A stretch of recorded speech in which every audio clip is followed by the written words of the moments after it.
Hello friends, आज हम हिंदी का क्वेश्चन पेपर 3 सॉल्व करेंगे। तो चलिए स्टार्ट करते हैं। प्रश्न संख्या 1 है, भाषा सीखने सिखाने की प्रक्रिया में सबसे कम महत्वपूर्ण है। तो ए भाषा की पाठ्यपुस्तक, बी भाषा का आकलन, सी भाषा शिक्षण की पद्धति और डी भाषा का परिवेश। तो भाषा सीखने सिखाने की प्रक्रिया में सबसे कम महत्वपूर्ण क्या हो सकता है? ए ऑप्शन इसका सही होगा, भाषा की पाठ्यपुस्तक। ओके। प्रश्न संख्या 2 है, ईमानदारी शब्द है भाववाचक संज्ञा, व्यक्तिवाचक संज्ञा, समूहवाचक संज्ञा, जातिवाचक संज्ञा। तो ईमानदारी जो शब्द है वो भाववाचक संज्ञा है। प्रश्न संख्या 3 है, रोजी रोटी शब्द है तो संज्ञा, सर्वनाम, विशेषण, शब्द, युग्म। तो इसमें सही आंसर क्या होगा? ऑप्शन नंबर जो है रोटी रोजी क्या है? शब्द युग्म है। चलिए आगे बढ़ते हैं। प्रश्न संख्या 4 है, कुछ ठेकेदारों ने तो वास्तव में वह बात मानी में वाक्य में निपात है। तो इन वाक्यों में निपात कौन सा है? ऑप्शन नंबर सी सही होगा, तो ने तो वास्तव में वह बात मानी। तो ये जो तो शब्द है यह इसमें निपात है। प्रश्न संख्या 5 है, पूरी पाठचर्या में डैश में भाषा की भूमिका को अनदेखा नहीं किया जा सकता। कौन सी भाषा की भूमिका को?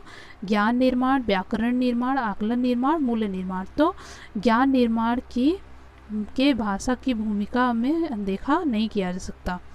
प्रश्न संख्या 6 है, द्विभाषिक बच्चे डैश विकास, सामाजिक सहिष्णुता और चिंतन में अपेक्षाकृत बेहतर होते हैं।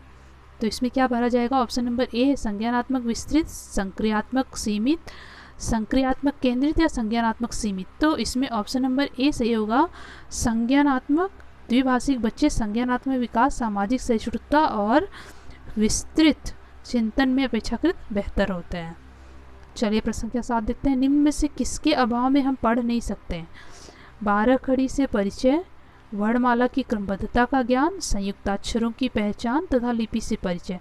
तो किसके अभाव में हम नहीं पढ़ सकते? जो लिपि से परिचय होता है, अगर हमें लिपि से परिचय ना हो तो हम इसके अभाव में पढ़ नहीं सकते हैं। प्रश्न संख्या 8 है, भाषा और विचार के संबंधों की चर्चा में अग्रणी है स्किनर, चॉम्स्की, वाइगोत्स्की तथा पियाजे। तो जो वाइगोत्स्की हैं ये भाषा और विचार के संबंधों की चर्चा में अग्रणी हैं।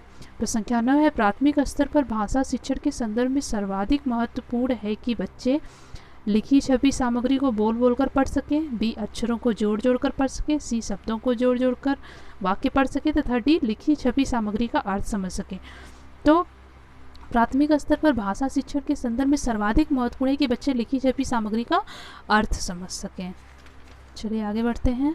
प्रश्न संख्या 10 है, प्राथमिक स्तर पर लेखन क्षमता के संदर्भ में सर्वाधिक महत्वपूर्ण है मौलिक विचार, श्रुतलेख, सुलेख, वर्तनी। तो ऑप्शन नंबर ए से होगा, मौलिक विचार जो है प्राथमिक स्तर पर लेखन क्षमता के संदर्भ में सर्वाधिक महत्वपूर्ण है। प्रश्न संख्या 11 है, बहुभाषी कक्षा से तात्पर्य है जिस कक्षा में प्रत्येक बच्चे के घर की बोली को सम्मान दिया जाता हो, बी जहाँ बहुत सी भाषाओं का अध्ययन किया जाता हो, सी जिस कक्षा के शिक्षक शिक्षिका 2 या 2 से अधिक भाषाएं पढ़ लिख सकते हो, तथा डी जिस कक्षा में कम से कम 2 भाषाओं के पाठ्यपुस्तक उपलब्ध हो। तो इसमें ऑप्शन नंबर ए सही होगा, जिस कक्षा में प्रत्येक बच्चे के घर की बोली को सम्मान दिया जाता हो। प्रश्न संख्या 12 है, संज्ञान के स्तर पर विकसित अन्य भाषाओं में आसानी से अनुदित होती रहती है व्याकरण क्षमता, तर्क क्षमता, भाषा क्षमता, ज्ञान क्षमता। तो संज्ञान के स्तर पर विकसित अन्य भाषाओं में आसानी से अनुदित होती रहती, तो विकसित भाषा क्षमता अन्य भाषाओं में आसानी से अनुदित होती रहती है। प्रश्न संख्या 13 है, भाषा शिक्षण को संदर्भ में रखकर देखने की आवश्यकता है। किस संदर्भ में? सांस्कृतिक, नैतिक, बहुभाषी तथा आर्थिक। तो भाषा शिक्षण को बहुभाषी संदर्भ में रखकर देखने की आवश्यकता है। प्रश्न संख्या 14 है, विषमता का विपरीतार्थ है समानता, असमानता, प्रतिकूलता तथा सामान्यता। तो विषमता का विपरीतार्थ जो होता है वो समानता होता है। प्रश्न संख्या 15 है, समृद्ध शब्द में भाव है रोजगार पाने का, खुशहाल होने का, धनी होने का, समर्थ होने का। तो खुशहाल होने का भाव है। प्रश्न संख्या 16 है, प्रश्रय शब्द का भाव है अनुमोदन करना, स्वीकृति देना, संरक्षण देना, नियुक्त करना। तो प्रश्रय शब्द का जो भाव है संरक्षण देना है। प्रश्न संख्या 17 है, पानी पी प्यास बुझाना आशा है में अलंकार है मानवीकरण, उपमा, रूपक, अनुप्रास। तो इसमें अनुप्रास अलंकार है। प्रश्न संख्या 18 है, बच्चों की भाषाई विकास में समाज की महत्वपूर्ण भूमिका होती है विचार किसका है? स्किनर, चॉम्स्की, वाइगोत्स्की, पियाजे। तो यह विचार वाइगोत्स्की का है। प्रश्न संख्या 19 है, विद्यार्थियों का विद्यार्थियों का भाषाई विकास समग्रता से हो सके, इसके लिए सबसे उपयुक्त अनुशंसा होगी भाषा प्रयोग के विविध अवसरों की, बी सतत एवं व्यापक आकलन की, सर्वोत्कृष्ट पाठ्य पुस्तकों की, तथा डी है शब्दकोश एवं विश्वकोश के प्रयोग की। तो इसमें ऑप्शन नंबर ए सही होगा, भाषा प्रयोग के विविध अवसरों की। चलिए आगे बढ़ते हैं। प्रश्न संख्या 20 है,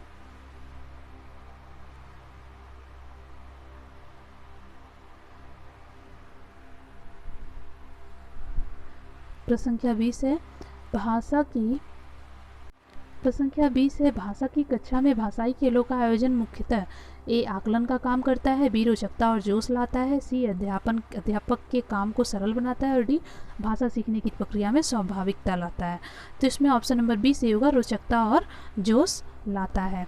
प्रश्न संख्या 21 है कविता कहानियों पर चर्चा करने एवं प्रश्न पूछने का उद्देश्य ए कल्पनाशीलता का पोषण करना मात्र है, बी भाषा सीखने का आकलन करना मात्र है, सी साहित्य के प्रति बच्चों की रुचि जागृत करना है, तथा डी भाषा की विभिन्न छटाओं का अनुभव करना है। तो कविता कहानियों पर चर्चा करने एवं प्रश्न पूछने का जो उद्देश्य होता है वो कल्पनाशीलता का पोषण करना मात्र है। सॉरी, इसका आंसर ये नहीं होगा। कविता कहानियों पर चर्चा करने एवं प्रश्न पूछने का उद्देश्य जो होता है वो भाषा की विभिन्न छटाओं का अनुभव करना होता है। चलिए आगे बढ़ते हैं। प्रश्न संख्या 22 है भाषा का अस्तित्व एवं विकास के बाहर नहीं हो सकता। किसके बाहर नहीं हो सकता? साहित्य, समाज, विद्यालय, परिवार। तो समाज के बाहर नहीं हो सकता। प्रश्न संख्या 23 है अकबर का जन्म कहाँ हुआ था? अमरकोट में, दिल्ली में, फतेहपुरी, आगरा। तो अकबर का जो जन्म हुआ था वो अमरकोट में हुआ था। प्रश्न संख्या 24 बहुत निकट आना के मुहावरा के लिए मुहावरा है तोता रटंत, पास होना, सर पर आना, अव्वल आना। तो इसका सही आंसर होगा सर पर आना।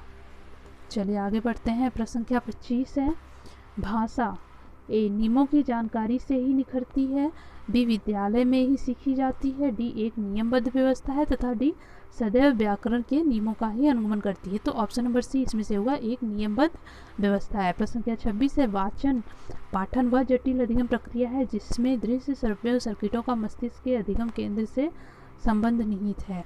यह कथन किसका है? जीन पियाजे का, कैथरीन ओकानर का, स्किनर का, चॉम्स्की का। तो कैथरीन ओकानर का यह जो है कथन है।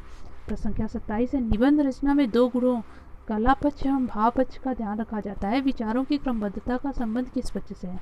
कला पक्ष, भाव पक्ष, उपयुक्त दोनों, इनमें से कोई नहीं। तो कला पक्ष से है। प्रश्न संख्या 28 है समाज निम्न में से किस गुण का सर्वाधिक सम्मान करता है? अधिकारों के प्रति जागरूकता, वैराग्य, कर्तव्य परायणता, सदाचार। तो प्रश्न ऑप्शन नंबर डी इसमें से होगा, सदाचार जो है समाज के निम्न गुणों का सर्वाधिक सम्मान करता है, सदाचार के गुणों का। चलिए प्रश्न संख्या 29 है हिंदी भाषा शिक्षण में निदानात्मक परीक्षण शिक्षण को क्या समझने में सहायता करेगा? हिंदी में विद्यार्थी सीखने संबंधी किन कठिनाइयों का सामना कर रहा है, बी पुनरावृत्ति किस प्रकार विद्यार्थी की सहायता करती है, तथा सी है उसके विद्यार्थी कितने बुद्धिमान है, तथा डी प्रकरण का वह हिस्सा जिसे विद्यार्थियों ने कंठस्थ नहीं किया। जिसमें ऑप्शन नंबर ए से होगा, हिंदी में विद्यार्थी सीखने संबंधी किन कठिनाइयों का सामना कर रहा है, हिंदी भाषा शिक्षण में निदानात्मक परीक्षण शिक्षण की समझने में सहायता करेगा। प्रश्न संख्या 30 है भाषण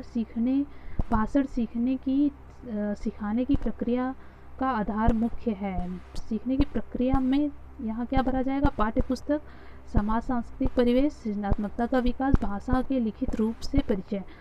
तो प्रक्रिया में जो है समाज सांस्कृतिक परिवेश का आधार मुख्य है, ये यहाँ पर भरा जाएगा।